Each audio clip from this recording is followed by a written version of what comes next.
Hey guys, it's Andy from Estella's Revenge, here today with my Diverseathon TBR, and it's a big stack. It is a very ambitious stack. I will never get through all these books in a week. I think the best I can hope for is like 3 books at the most. So the first one, I am currently reading the digital version of If I Were Your Girl. It is about a trans high school student. She's moved from a suburb of Atlanta to a more rural town to live with her dad. And in addition to meeting friends who are fairly religious and evangelical, she also begins dating someone and is struggling with how or when or if to tell him about her transition. The book is written by a trans woman, Russo, last name. Her first name leaves me at the moment, but all the information will be down in the down bar. So I am very much really loving that book. It is fantastic. I will probably finish it tonight or tomorrow, so possibly before the event, but that is definitely my first priority. The next priority book on my list is Sula by Toni Morrison. I haven't had this one on my stacks for too long. I picked it up on sale at a half-price bookstore because, of course, I want to read everything Toni Morrison writes eventually. I have a long way to go. But Sula is about 2 friends, 2 women who, as they grow up, definitely their lives diverge. They go different ways. One stays in their hometown to raise a family. The other goes off to the big city to do different things. And they eventually come back together and have sort of a reckoning and a reconciliation.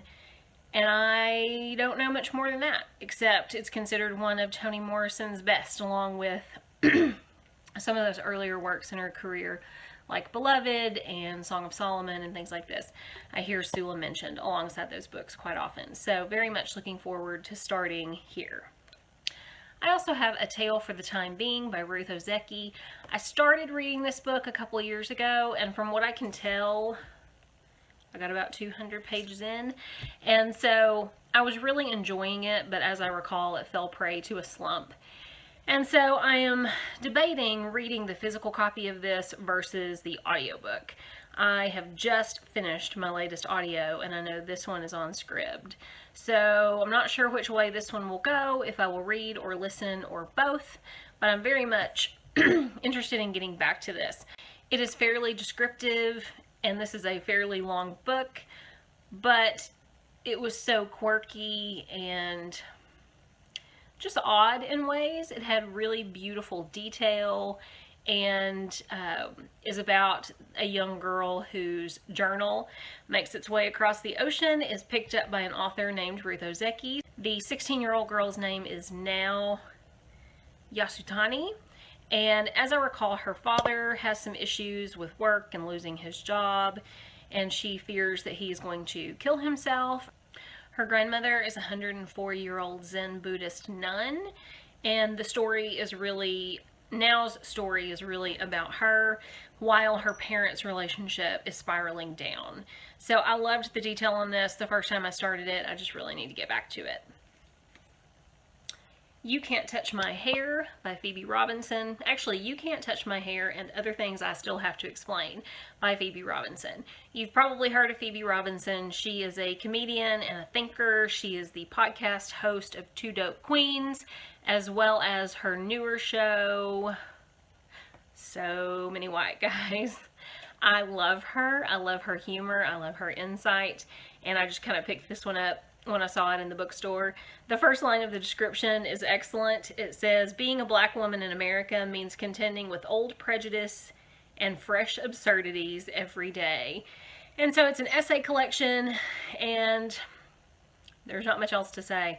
I will most definitely have this probably on a high priority this week because essay collections tend to be easy to dip in and out of, and I cannot wait to see what Phoebe Robinson has to say. If I get in the mood for nonfiction, The Book of Joy by the Dalai Lama and Desmond Tutu is my go-to. I also started reading this one before my big slump of 2016 hit and was really liking it. It's a very quick read from what I can tell. It is about these 2 unbelievable men's friendship, and even though they come from very different places and very different backgrounds and beliefs, they are joyful together. They are wonderful friends, and this book is all about how to live in joy when the world feels like a not very joyful place. And I could use that injection of hope. Taiyo is a young Native American man who is a prisoner to the Japanese in World War II. And he is so ground down by the horrors of that experience that when he comes home to his reservation, he is a Laguna Pueblo Native American. When he comes home to his reservation, he has to try to keep his head above water and not resort to, you know, self-medicating and things like that, things that are easy and at his disposal, as some of his friends and acquaintances do. And so I've heard that this is really, really gut-wrenching. It's not a very long book, and just the sooner I can get to it, the better. Last but certainly not least is Clay's Ark by Octavia Butler. I've read a couple of Butler's books, her collection of short stories, Bloodchild, as well as Kindred, and I haven't heard a lot about this. From what I understand, it's kind of a hard sci-fi novel about a future America where things are very different and probably pretty dark. And I believe it's about the kidnapping of a doctor and his two daughters as they're traveling across California. They're picked up by a band of really ragged folks. And it mentions that there may be drug use at play or some other issues. But the bigger plot point is that they have been part of a close encounter with an alien species and are just dealing with the fallout of that. What that fallout is, I'm not sure, but I would love to find out. And apparently their encounter was so sinister that they've sort of become outcasts and are just doing the best that they can to get by. So Clay's Ark by Octavia Butler. I'm intrigued. I know so very little about this. I've heard so few opinions or reviews that it's just irresistible at this point. And my light changed, so I had speckles on my face. But let me just find a good spot. So those are 7 books on my TBR. I know I won't even be able to come close to that, but I feel like it's enough books that I can kind of go with my whims a little bit and really see what I'm in the mood to read and hopefully finish off 3 of them. So I hope y'all are all having a great week. I hope you enjoy your Diverseathon, and I will be back with more later this week. Have a great day. Bye.